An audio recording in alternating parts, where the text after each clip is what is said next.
This class is concerned with data, information and knowledge.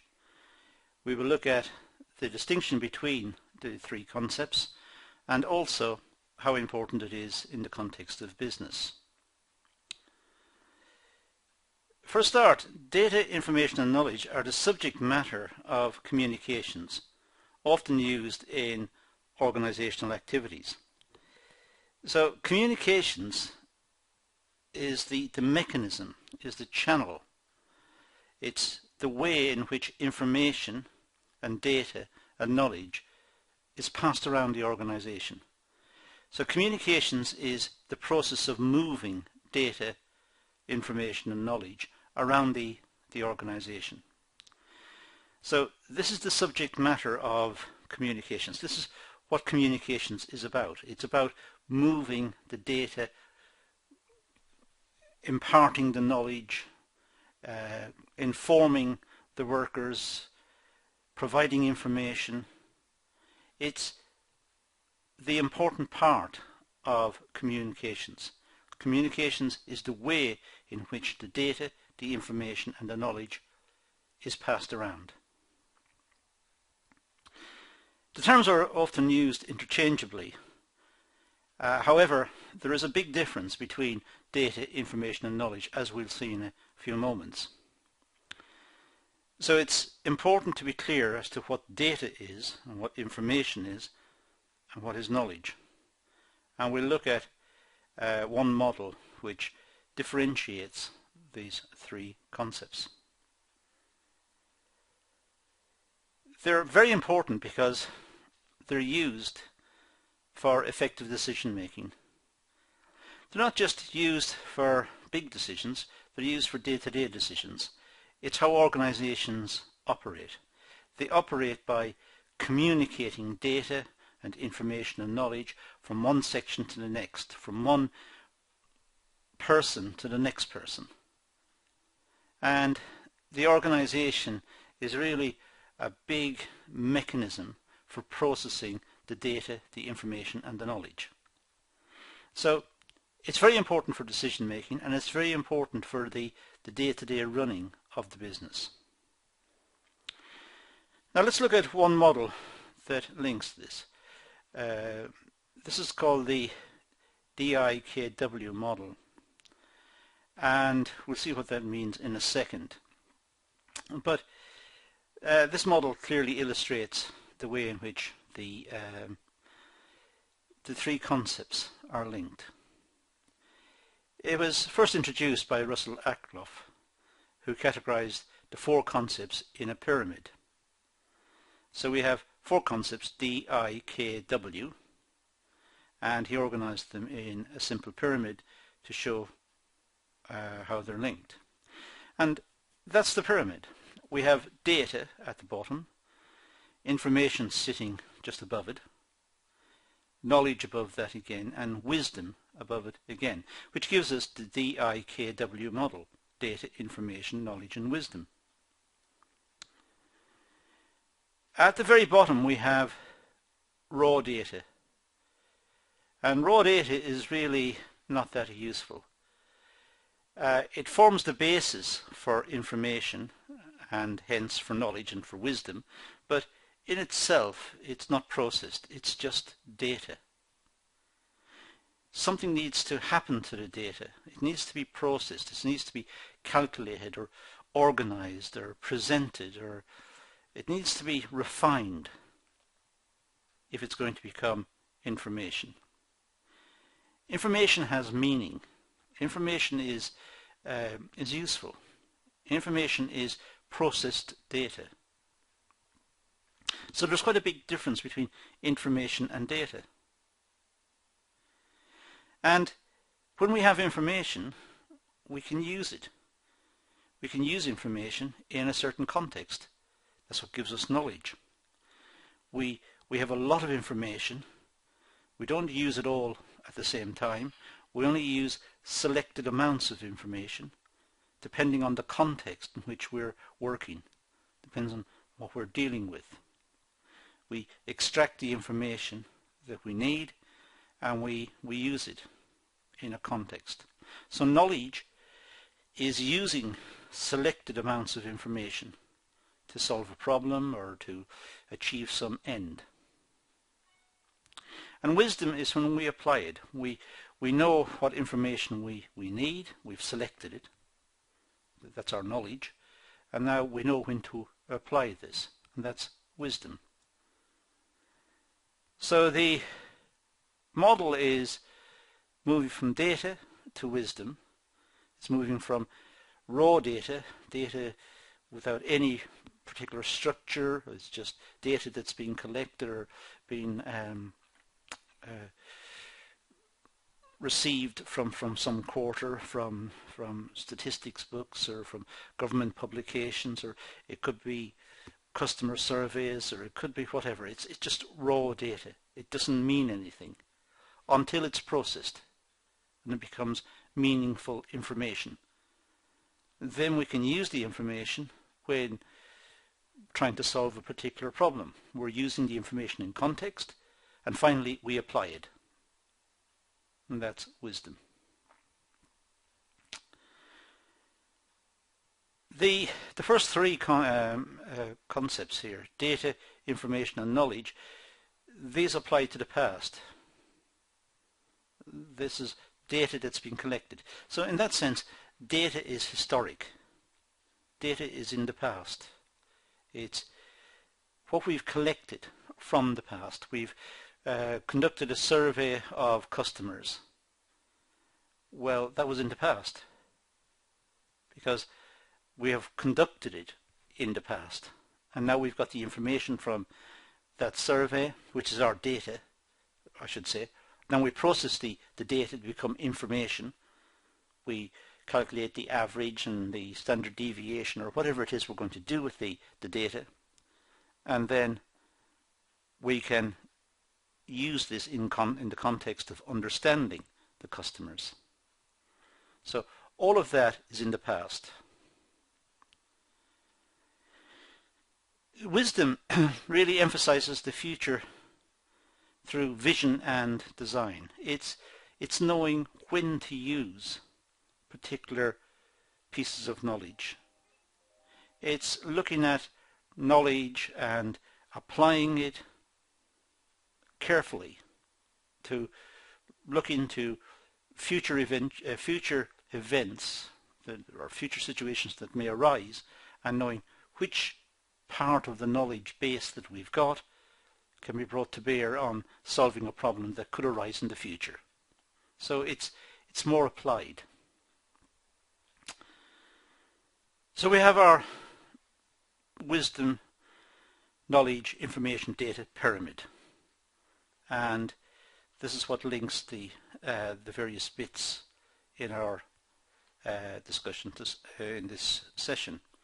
Now I'm going to look at each of these in slightly more detail. We're going to start with data and work our way across that. So data is raw.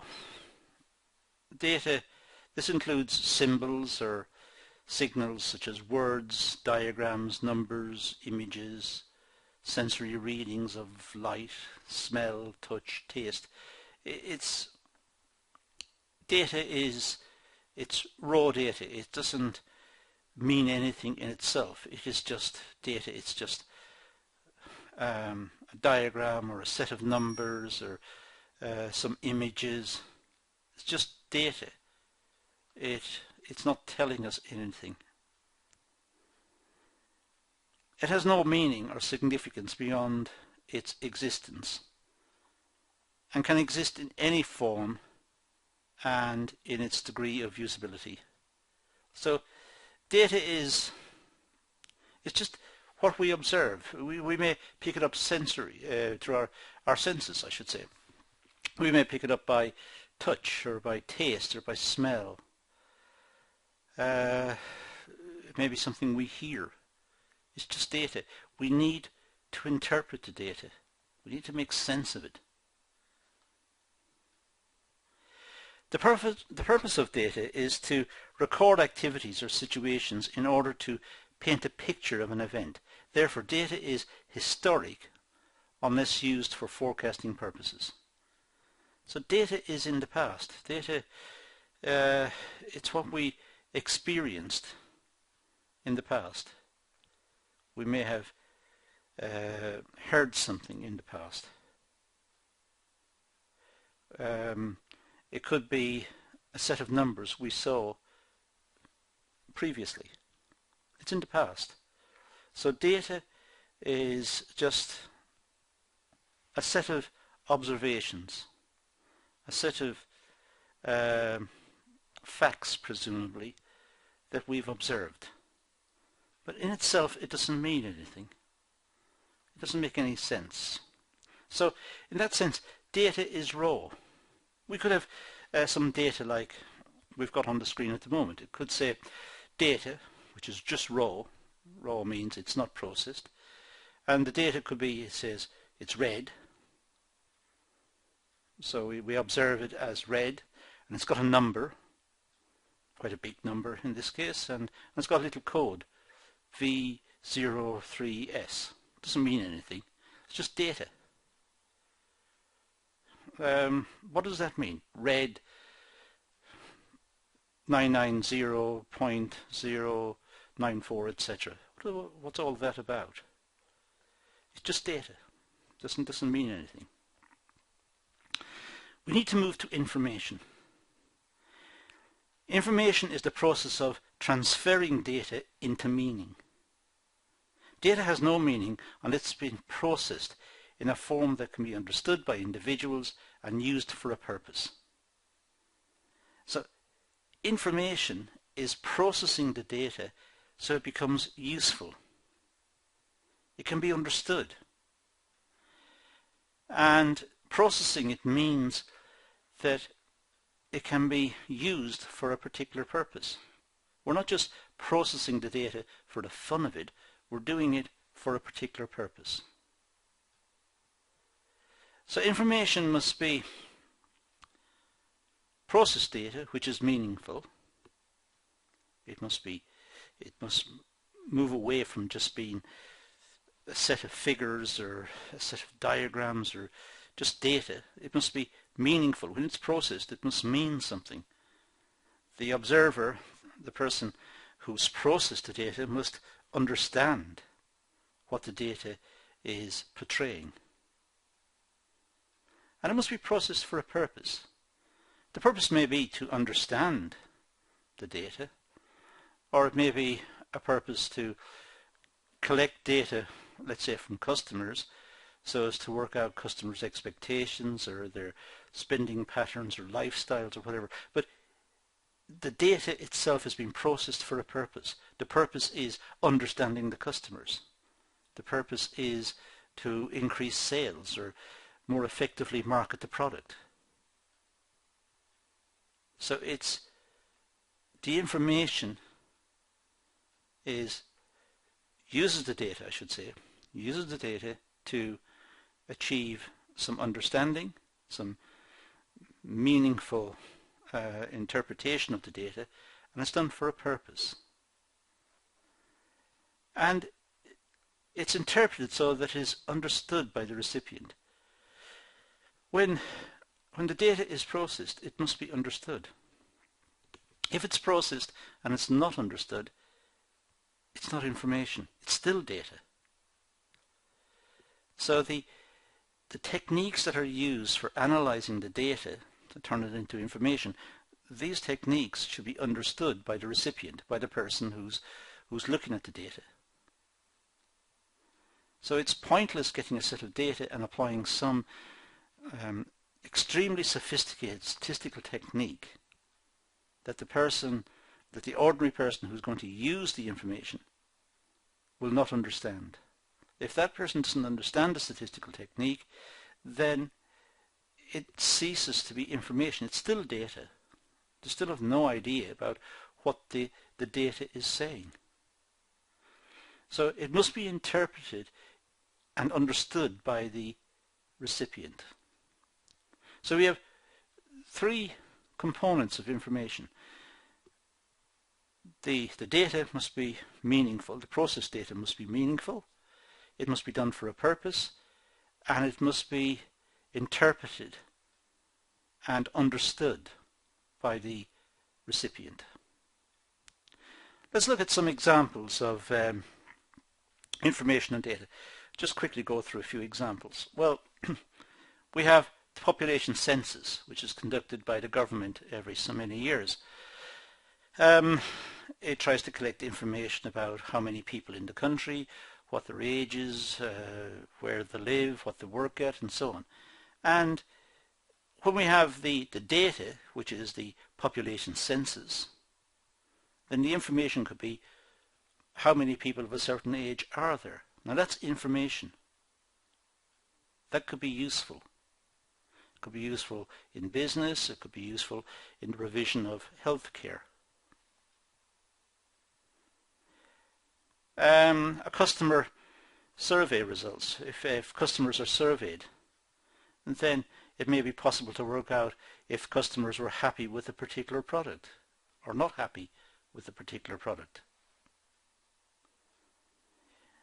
So it's moving from the data, the general customer results, to looking at what the customer felt about a particular product. That's information. A complaint form. Complaint forms are just data. When the data is analysed, what aspect of the complaint is being discussed? What is the complaint about? Where is there a failing? Is there a failing? Is there a misunderstanding and it's not a failing? In other words, the complaint form needs to be analysed. It needs to move from data into information. It needs to be analysed to see what the complaint form is actually saying. Looking at the weather temperature is okay. It's good. You could say it's 18 degrees outside, but so what? Does that fit the seasonal trends? Is it too warm for the time of year, too cold for the time of year? And does that impact on the amount of particular types of clothing that are put into the shops for sale? Does it influence the amount of energy we use? So the electric companies need to make provision. So we're moving from data, just the weather temperature, into using that data, refining it and using it in a particular context. It becomes information. The same with examination results. Looking at the results, so many passed, so many failed, so many were referred, so many got distinctions, so many boys got distinctions, so many girls got distinctions, and so on. It's just data. But when it's analysed, patterns emerge. In a particular region, so many students of a particular age passed mathematics. Why? Why did that happen? That's information. It enables a deeper form of investigation, a deeper understanding. So it's moved from just the results into interpreting the results and trying to work out what the results really mean.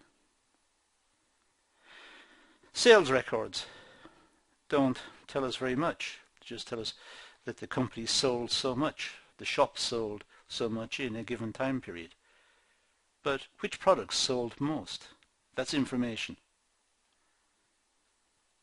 Which products had positive trends and sales were increasing? That's information. So you can see from what we've got on the screen, data is just raw information, if you like. It's not even information, it's just facts and figures. Information is what's refined and what is useful. It's taking the facts and the figures, processing the facts and the figures so they become useful. That's information. Let's go back to that example we said earlier. We have data, and we had this situation of, we said data is just raw data, it's not processed in any way, and we have this strange code, red and whatever. I mentioned it earlier on. That's just data. Now, information is meaning. Well, the red refers to traffic lights at the end of Silver Street, and the traffic lights have turned red. Now we have information. We know what the red means now. It's not just red, it refers to traffic lights. We've looked into the data and we've got a bigger understanding, a better understanding of the data. We have got meaning, and the meaning is that red refers to traffic lights and they've just turned red. And the code underneath, 990 point whatever, presumably that refers to traffic lights. That's the code for traffic lights. And V03S, well, that could be where the traffic lights are on Silver Street. So we have raw data which we've now interpreted. So it now becomes information. We now know what the raw data means. It means the traffic lights at the end of Silver Street have turned red. We have meaning. Now let's look at knowledge.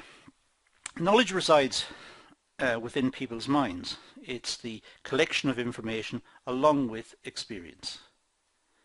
So knowledge is in our heads. Knowledge is putting information into context. It's looking at the information. We've got a lot of information in our heads. Knowledge is when we put it into the right context. We have many skills that we can do on a daily basis. We have a lot of knowledge about the world, facts and figures we've picked up, and linkages between certain situations and other situations. We understand how situations are linked. But it's knowing when to use that information. That's knowledge. So we have cognition. What do we know? So we have a whole set of relationships in our heads between situations that we know the information. We know that so many % of the population are in the age group 50 to 60 because the census data told us. Census was just raw data. We've processed it, we've calculated, we've extracted those figures. We now know that so many are in the age group, say 50 to 60 or whatever. So we've worked that out. We have that type of knowledge. And that knowledge is in our heads. We've written it down somewhere so we know the source, we know where to get it. We could also have the intent to act. It's how to use the knowledge. We know certain situations, we know about the situation, we know what the facts and the relationships that are going on about this particular situation. It's when to act and how to act. So knowledge tells us how to act. And understanding why. Why is it that the information is in a certain way? Why is it so many people are in that age group, 50 to 60? Or why is it so many people are in the age group 20 to 30 or whatever? Why is it more people live in cities, and why is it? It's understanding. So we know things. That's our cognition. We know how to do things, how to drive a car, how to look after ourselves. And we know why we should do these things. It's understanding. Knowledge helps people improve their lives and organizations for value creation. Knowledge is selecting the right information and using that information to get results. Data enabled us to get information. Knowledge is letting us select the information that's most useful under particular circumstances. So knowledge is selecting the correct information. Let's go back to our example with the pyramid again. You remember we've got this data which is red and so on, and then we interpreted that as traffic lights. So we got meaning for it. Now knowledge is that we're approaching traffic lights which have now turned red. Now we have the information. We know that the data tells us there are traffic lights on Silver Street that have turned red. That's our information. But now we're approaching those traffic lights. That's knowledge. We have knowledge that we're moving towards the traffic lights which are red. So we've moved further along up the pyramid. Wisdom is the process of applying knowledge through what has been learnt. Wisdom is an evaluated understanding. We have knowledge. Knowledge is selected information. Now, we may have a wide knowledge, but wisdom is knowing precisely which bit of knowledge and what to do with that information, that knowledge. Wisdom is refining the whole process yet again, only it's doing it in a very sophisticated manner. It increases the effectiveness and enables individuals to make judgments and informed decisions. So wisdom is an extremely important selective mechanism. It selects the knowledge that we need. It enables us to make right decisions almost without thought. Wisdom is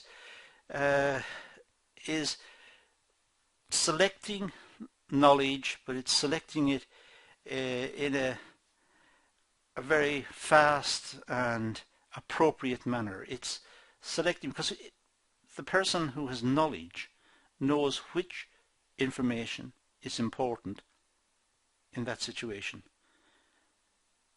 They have knowledge.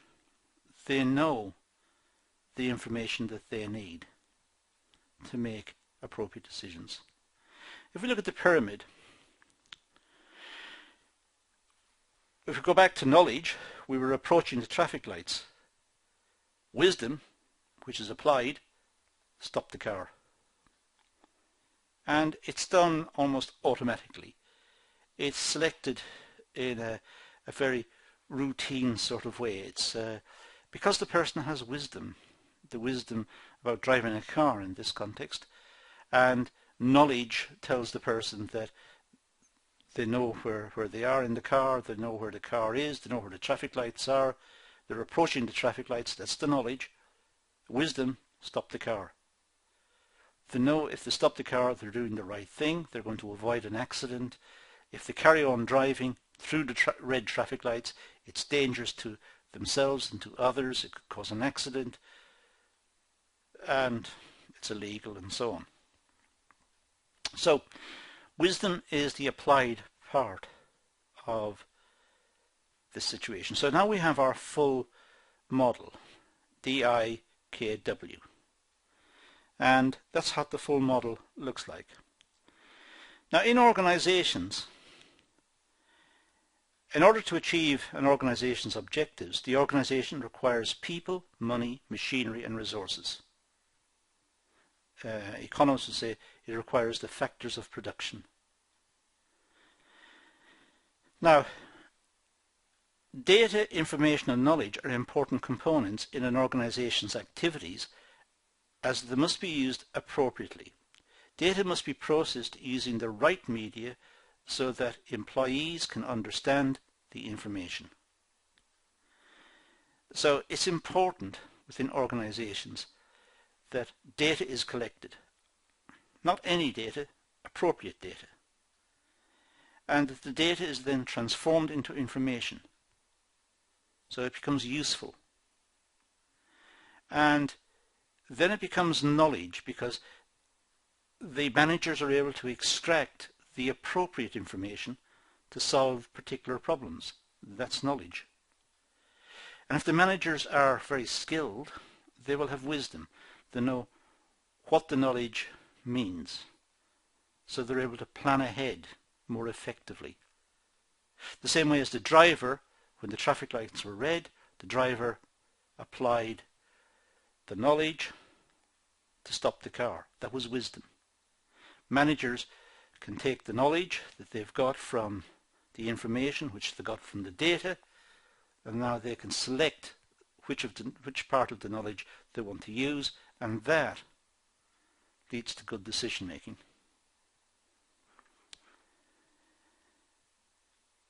So organizations need information for various reasons.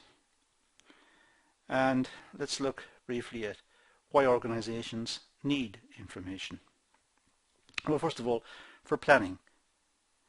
They need to plan about resources and activities for effective decision making. Planning needs information. It needs knowledge. Planning actually needs wisdom. It needs good decision making when the information has been found and when there's a set of good information, which is the knowledge base of the business. Then managers should be able to select appropriately. That's wisdom. And should be able to make good decisions. So planning is very important. I should say information and knowledge are very important in the planning process. Monitoring and control.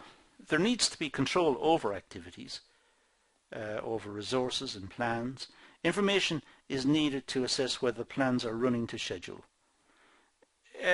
It's important that when a business has made a decision and then implements the decision, that it's monitored and it's controlled. And that means that the knowledge base of the business is kept up to date through constant monitoring and constant processing.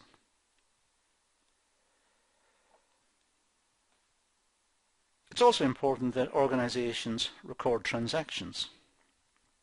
The accounts of the business need to be drawn up every year. For legal reasons, the businesses must produce accurate accounts so that they pay the appropriate tax. But also, to record the transactions of the business is very important. Otherwise, the managers will not know how effective the business is. Is it making a profit or not? So recording transactions is important. And then processing the transactions to extract the information. Which products are selling? Is the price right? Which areas of the country buy more than others? So it's possible to, looking at the transactions, to extract information from it. And performance measurement.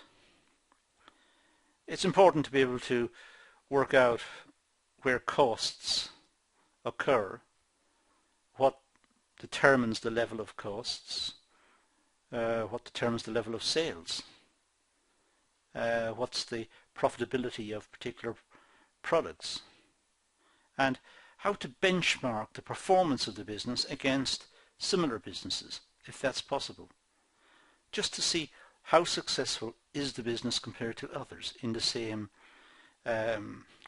line of work, in the same industry. How successful is the business? It needs to be benchmarked. That may not always be possible because the information about competitors may not be available.